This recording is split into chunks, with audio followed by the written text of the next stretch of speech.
सर्वमंगल मांगल्ये शिवे सर्वार्थ साधिके शरण्ये त्र्यंबके गौरी नारायणी नमोस्तुते। जय माँ गौरी, हर हर महादेव। प्रिय भक्तजनों, सावन का महीना भगवान भोलेनाथ को समर्पित है और सावन का मंगलवार माता पार्वती जी को सावन के मंगलवार को मंगला गौरी की पूजा अर्चना की जाती है।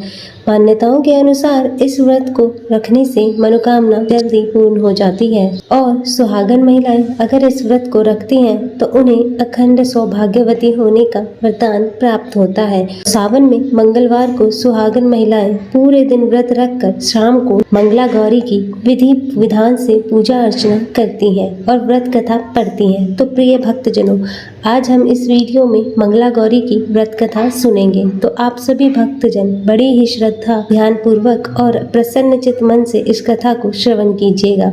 तो सभी प्रेम से बोलिए भगवान भोलेनाथ की जय, माता पार्वती की जय, सर्व देवी देवताओं की जय। एक गांव में एक बुढ़िया माई रहती थी। बुढ़िया माई का एक बेटा था जिसका नाम भोला था। उसकी बहुत ही सुंदर पत्नी थी। भोला अपनी माँ का बहुत ख्याल रखता था। बहू भी बहुत ही सीधी थी, लेकिन बुढ़िया माई दिन रात बहू से झगड़ा करती रहती थी। एक दिन बुढ़िया माई ने घर आकर बताया, बहू सुन, मैं शिव जी के मंदिर से आ रही हूँ। वहाँ सब बातें कर रहे थे कि यदि सावन के सोमवार व्रत कर अगले दिन मंगल को मंगला गौरी का व्रत किया जाए तो भोले बाबा और माँ पार्वती की कृपा से तुझे बेटा प्राप्त हो सकता है।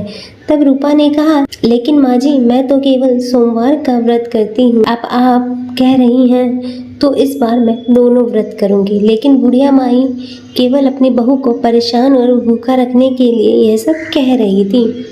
और उसने आगे कहा, अरे ऐसे व्रत नहीं करना है। दोनों दिन कुएं में 7 घड़ों से पानी लाकर शिवलिंग पर चढ़ाना है। तब रूपा यह सुनकर परेशान हो गई और उसने कहा, माँ जी, मैंने तो यह सब करते किसी को नहीं देखा। तब यह सुनकर बुढ़िया माई को क्रोध आ गया और उसने कहा, मैं क्या झूठ बोल रही हूँ? यह केवल संतान प्राप्ति का उपाय है जो तुझे करना पड़ेगा। यह सुनकर रूपा चुप हो जाती है और कुछ दिन बाद सावन का महीना शुरू हो जाता है और रूपा ने पहले सोमवार को सुबह पूजा पाठ कर व्रत शुरू किया और 7 घड़े पानी कुएं से भरकर शिव जी पर चढ़ा दिया और कुआं मंदिर से काफी दूर था, इसलिए उसे यह सब करने में काफी समय लग गया। और जब शाम को रूपा वापस आई तो देखा भोला बहुत ही गुस्से में घर के बाहर बैठा है। तब रूपा के पूछने पर उसने गुस्से में कहा कि तुम कहाँ चली गई थी? इतनी देर लगती है क्या जल चढ़ाने में? घर में मेरी माँ भूखी बैठी है और तू घूम घूम कर पूरा गाँव देख रही है। और ऐसा कहकर भोला ने उसे मारा। तब रूपा मार खाकर बिना कुछ खाए ही सो गई और अगले दिन उसकी सास ने कहा, बहू आज फिर से तुझे जल चढ़ाना है। और यह सुनकर रूपा ने कहा, माँ जी, मैंने कल से कुछ खाया नहीं है स्नान कराया है कि माँ से मेरा पूरा शरीर दुख रहा है। आज मैं कलश कैसे उठा पाऊंगी? तब यह सुनकर बुढ़िया ने कहा, कुछ भी हो, लेकिन यह तो तुझे करना ही पड़ेगा। तब रूपा पूजा करने मंदिर में चल गई और पूजा करने के बाद वह शंकर पार्वती भगवान बड़ी ही मुश्किल से उसने अपना कलश भरा और वहाँ से चल गई। लेकिन कुछ देर चलने पर वह गिर पड़ी और उसका मटका भी टूट गया। तब रूपा एक पेड़ के नीचे बैठकर रोने लगी। तभी वहाँ एक साध्वी आई। उसने कहा, बेटी क्यों रो रही हो? तब रूपा ने रोते हुए सारी बात बता दी और उसकी बात सुनकर साध्वी ने कहा, बेटी तू एक काम कर, 1 लोटा जल का ले और उसमें 7 बार थोड़ा थोड़ा शिवलिंग पर चढ़ा देना और घर जाकर अपनी सास से कहना, मैंने जल चढ़ा दिया है। और रूपा ने कहा, लेकिन यह तो झूठ होगा और मेरा मटका भी टूट गया है। तब साध्वी ने कहा, यह ले लोटा, इसमें जल भरकर चढ़ा दे और इसे घर ले जाना, लेकिन छिपा कर रख देना। तब रूपा ने ऐसा ही किया और दोपहर को वह घर पहुंच गई। तब बुढ़िया माई के पूछने पर उसने वही बता दिया जो साध्वी जी ने उसे बताया था। और फिर शाम को माँ मंगला की पूजा करके उपवास पूरा किया और इसी तरह 2 मंगला गौरी व्रत पूरे हो गए। लेकिन जब तीसरे व्रत की बारी आई तो बुढ़िया माई चुपचाप रूपा के पीछे गई और उसने सब देख लिया और बुढ़िया माई ने घर आकर अपने बेटे को सब बता दिया। और भोला ने फिर रूपा को मारने के लिए जैसे ही हाथ उठाया, माँ पार्वती प्रकट हो गई और उन्होंने कहा, रुक जा भोला। यह सुनकर भोला रुक गया। तब बुढ़िया माँ पार्वती माता के पैरों में गिर गई और भोला भी माफी मांगने लगा। और माँ पार्वती ने कहा, माफी मांगनी है तो इससे मांग जो तेरे और तेरी माँ के जुल्म सहकर भी पत्नी धर्म निभा रही है। तब भोला ने रूपा से माफी मांगी। बुढ़िया माई ने कहा, बेटी मुझे माफ कर दे, तुझे परेशान करने के चक्कर में ही मैंने ये सब कहा था। तब रूपा ने कहा, माँ इस संसार से मेरा मन भर गया है, आप मुझे अपने साथ ले चलिए। तब माता पार्वती ने कहा, ठीक है, आज से तू मेरी कृपा से एक जंगल में आश्रम बनाकर भक्ति करेगी, लेकिन इन दोनों को सजा अवश्य मिलेगी। तब रूपा ने कहा, माता इन्हें माफ कर दीजिए। और यह सुनकर माता पार्वती ने कहा, आज तुम्हारी बहू के कारण तुम्हें जीवन दान मिला है, जाओ इस लोटे को रख लो, तुम्हारे घर में कभी अन्न धन की कमी नहीं होगी। लेकिन मैं अपनी बेटी को अपने साथ ले जा रही हूँ। और माँ की कृपा से रूपा ने एक आश्रम बनाया जिसमें बहुत सी स्त्रियां जो घर से दुखी थी आकर भगवान की भक्ति करने लगी। हे माँ मंगला गौरी, जैसी कृपा आपने रूपा पर की वैसी ही कृपा इस कथा को कहते सुनते और हुंकारा भरते पर सभी पर बनाए रखिएगा। तो सभी प्रेम से बोलिए, जय माता पार्वती की, जय भगवान भोलेनाथ की, सर्व देवी देवताओं की जय। आइए सुनते हैं मंगला गौरी व्रत की एक और कथा। एक समय की बात है, एक शहर में धर्मपाल नाम का एक व्यापारी रहता था। उसकी पत्नी काफी सुंदर थी और उसके पास काफी संपत्ति थी, लेकिन संतान न होने के कारण वे दोनों अत्यंत दुखी रहते थे।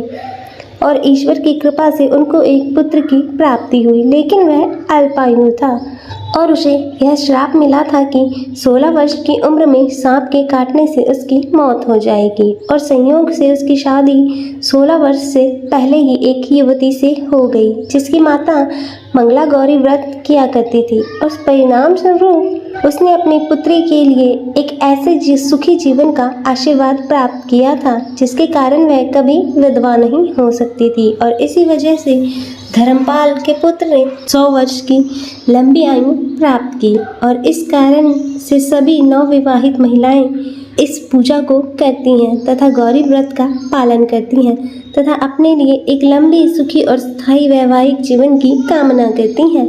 जो महिला इस मंगला गौरी व्रत का पालन नहीं करती तो उस महिला को श्री मंगला गौरी की पूजा कम से कम करनी ही चाहिए। और इस कथा को सुनने के पश्चात विवाहित महिला अपनी सास व ननद को 16 लड्डू देती हैं और इसके उपरांत वे यही प्रसाद ब्राह्मण को भी ग्रहण कराती हैं। और इस विधि को पूरा करने के बाद व्रती 16 बाती वाले दीपक से देवी की आरती करती हैं। और व्रत के दूसरे दिन बुधवार को देवी मंगला गौरी की प्रतिमा को नदी अथवा पोखर में विसर्जित कर दिया जाता है। अतः हे मंगला गौरी, हे माँ गौरी के सामने हाथ जोड़कर अपने समस्त अपराधों के लिए एवं पूजा में त्रुटियों के लिए क्षमा अवश्य मांगे। इस व्रत एवं पूजा के अनुष्ठान को परिवार की खुशी के लिए लगातार 5 वर्षों तक किया जाता है। अतः इस मंगला गौरी व्रत को नियम अनुसार करने से प्रत्येक व्यक्ति के वैवाहिक जीवन में सुख की बढ़ोतरी होती है तथा पुत्र पुत्री की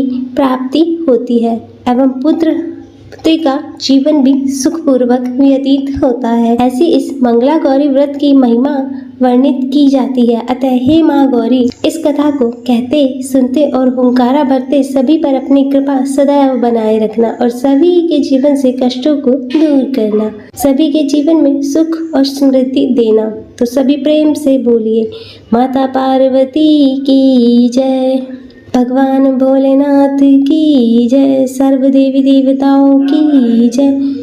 प्रिय भक्तजनों, तो मैं उम्मीद करती हूँ कि आपको यह आज की कथा पसंद आई होगी। अगर वीडियो अच्छी लगी हो तो इसे लाइक करें और ज़्यादा से ज़्यादा शेयर करें और कमेंट बॉक्स में माता पार्वती की जय लिखना न भूलें। और शिव भक्ति संसार को सब्सक्राइब कर नोटिफिकेशन बेल को ज़रूर ऑन करें।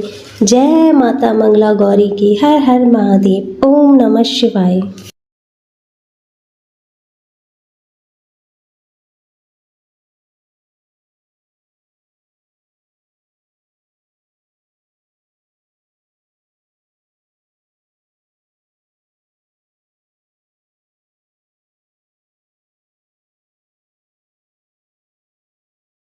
चैनल को सब्सक्राइब कर नोटिफिकेशन बेल को ज़रूर ऑन करें। हर हर महादेव। ओम नमः शिवाय।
तो भक्तों, यह थी सोमवार व्रत की कथा।